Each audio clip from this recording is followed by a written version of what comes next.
আজকে একাদশী, তাই হচ্ছে রান্না করছি একাদশীর। বাদাম ভাজবো, এদিকে আলুর চিপস হবে, আর এখানে হচ্ছে আলু টমেটো দিয়ে একটা তরকারি হবে, আর সবজি হবে। তো সবাইকে সয়ন একাদশীর অনেক অনেক শুভেচ্ছা। গোবিন্দ সবাইকে ভালো রাখুক, সুস্থ রাখুক, আর সবাই একাদশী পালন করবেন, গোবিন্দের নাম জপ করবেন। হরে কৃষ্ণ। আলুর চিপস ভাজবো।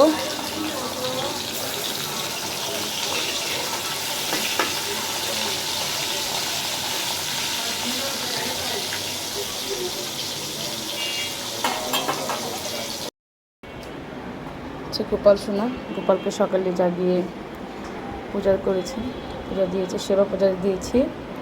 এখন হচ্ছে একাদশী রান্না করব, তারপরে গোপালকে সেই রান্নার ভোগ আবার নিবেদন করবে, তারপর আমরা সেই প্রসাদ পাবো।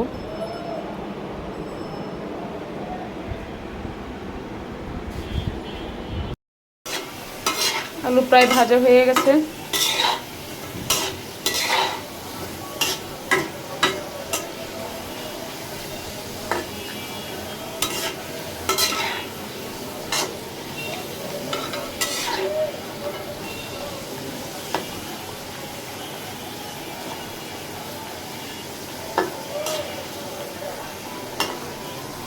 এখন আলু নামিয়ে আবার আলু দিব, তারপর হচ্ছে আলু আর টমেটোর সবজি রান্না করব।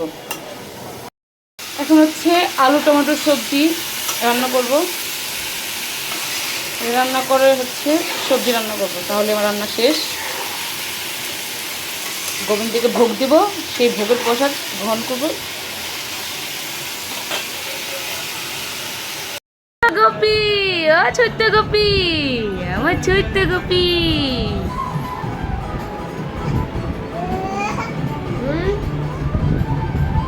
রাধারানী, ও রাধারানী।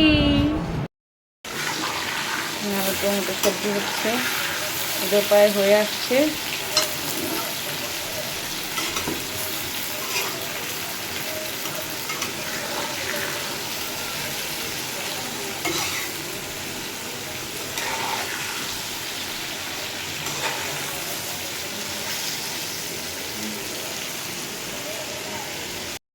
আলু টমেটো সবজি রান্না শেষ। এখন হচ্ছে আমি একটু বাদাম ছিটিয়ে দিই, কয়টা বাদাম দিয়ে দিচ্ছি,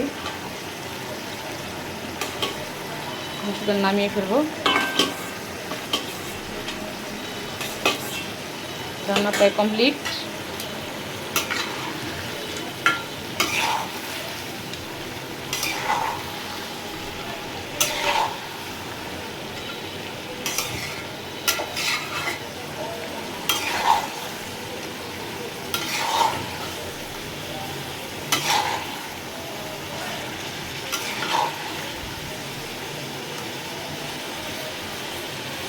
একাদশীর দিন যে এত কিছু রান্না করছি, এই রান্না করার মানে প্রসাদ পাওয়ার থেকে আমি যে এত কিছু রান্না করে দিচ্ছি গোবিন্দকে, আমার সেটি আনন্দ হচ্ছে।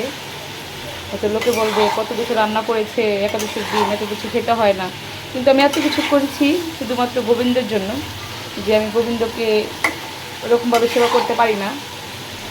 তো আজকে মনে হলো যে আজকে গোবিন্দকে একটু রান্না করে খাওয়াই, নিজেরা তো কত কিছু রান্না করে খাই। তো সেই উপলক্ষেই গোবিন্দের জন্য এত আয়োজন করছি।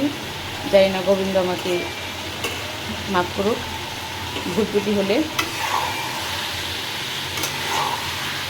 রান্না প্রায় কমপ্লিট, এখন শুধু নামাবো।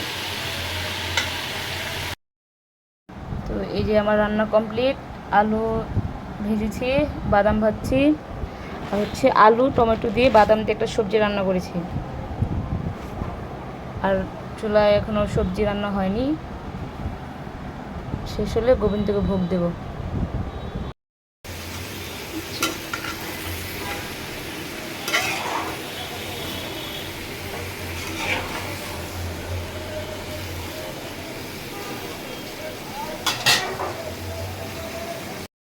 সবজি রান্না করা শেষ, এখন হচ্ছে ঠাকুরকে ভোগ দেব, ভোগের পরে দেখাচ্ছি।